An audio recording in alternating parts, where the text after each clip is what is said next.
Bismillahirrahmanirrahim. Assalamualaikum warahmatullahi wabarakatuh. Bismillahirrahmanirrahim. Ila hadrati Syekhina al-Mukarram Syekh Abdullah Mubarak bin Muhammad. Al-Fatihah. Bismillahirrahmanirrahim. Alhamdulillahirabbil alamin arrahmanirrahim maliki yaumiddin. Iyyaka na'budu wa iyyaka nasta'in ihdinas siratal mustaqim siratal ladzina an'amta 'alaihim ghairil maghdubi 'alaihim waladdallin. Tanbih. Bismillahirrahmanirrahim. Tanbih ini dari Syekhuna almarhum Syekh Abdullah Mubarak bin Nur Muhammad yang bersemayam di Patapan Suryalaya, Kajembaran Rahmaniyah. Sabda beliau khususnya kepada segenap murid pria maupun wanita, tua maupun muda. Semoga ada dalam kebahagiaan. Dikaruniai Allah Subhanahu wa Ta'ala kebahagiaan yang kekal dan abadi. Dan semoga tak akan timbul keretakan dalam lingkungan kita semua.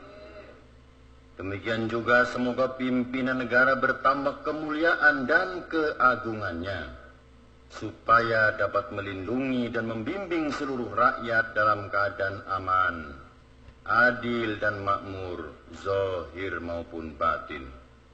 Sesungguhnya kami tempat orang bertanya tentang Thariqat Qadiriyah Naqsyabandiyah, menghaturkan dengan tulus ikhlas, berwasiat kepada segenap murid-murid, berhati-hatilah dalam segala hal.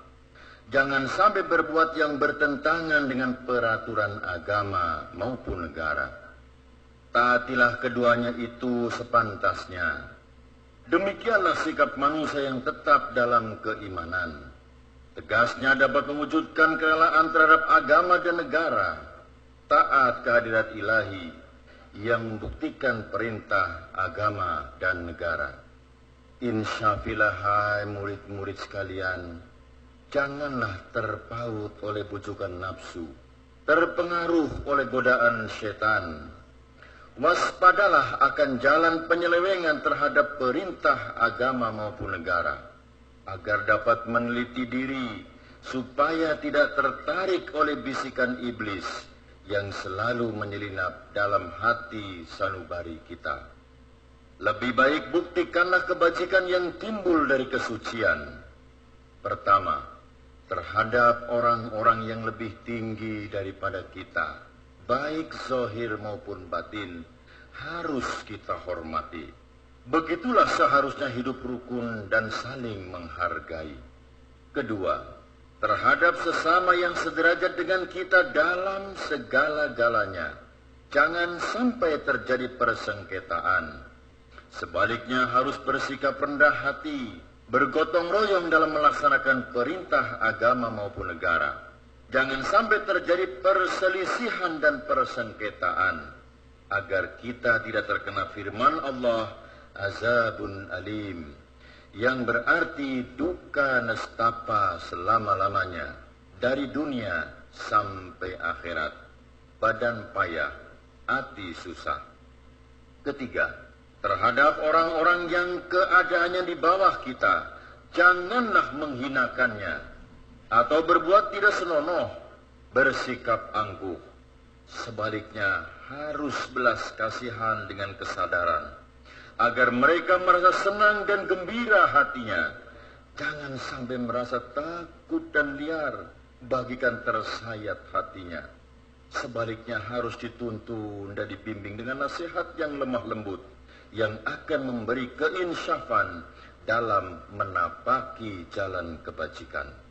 Keempat, terhadap fakir miskin harus kasih sayang, ramah tamah, serta bermanis budi, bersikap dermawan, mencerminkan bahwa hati kita sadar. Coba rasakan diri kita pribadi, betapa pedihnya jika dalam keadaan kekurangan. Oleh karena itu, janganlah acuh tak acuh, hanya diri sendirilah yang senang. Karena mereka jadi fakir miskin itu bukannya kehendak sendiri, namun Itulah ketentuan Tuhan.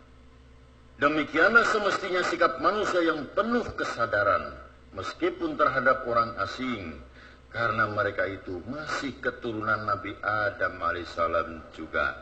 Mengingat ayat 70 surat Isra yang artinya, sangatlah kami muliakan keturunan Adam, dan kami sebarkan mereka di darat dan di lautan, dan kami beri kepada mereka rizki yang baik-baik, dan kami mengutamakan mereka lebih utama dari makhluk lainnya.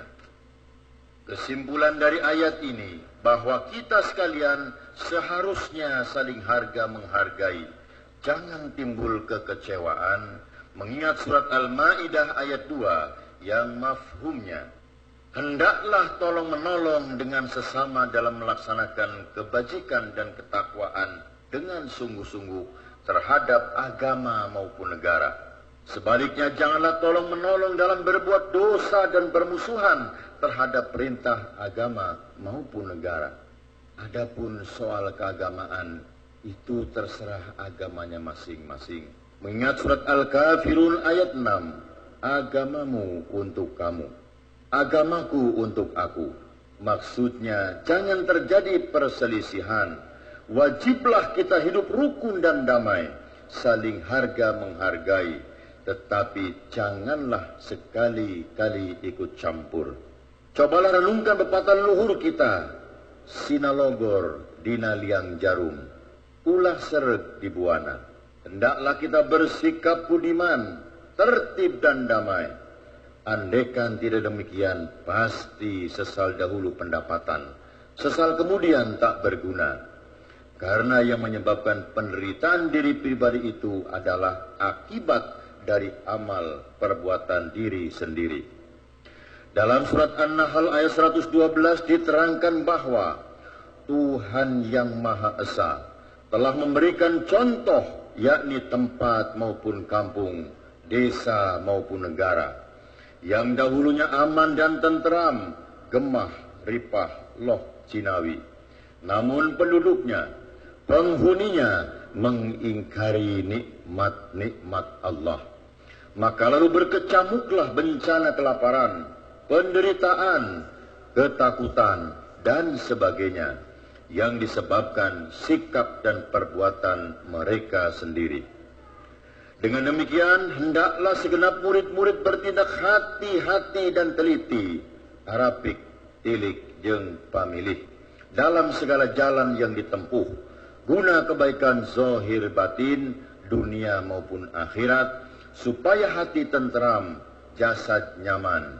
Jangan sekali-kali timbul persengketaan, tidak lain tujuannya budi utama, jasmani sempurna, cager bager. Tiada lain amalan kita tariqat Qadiriyah Naqsyabandiyah, amalkan dengan sungguh-sungguh guna meraih segala kebaikan zahir batin, menjauhi segala kejahatan zahir batin yang bertalian dengan jasmani maupun rohani, yang selalu diselimuti bujukan nafsu, digoda oleh perdaya setan. Wasiat ini mesti dilaksanakan dengan seksama oleh segenap murid-murid supaya bisa mencapai keselamatan dunia dan akhirat. Amin ya rabbal alamin.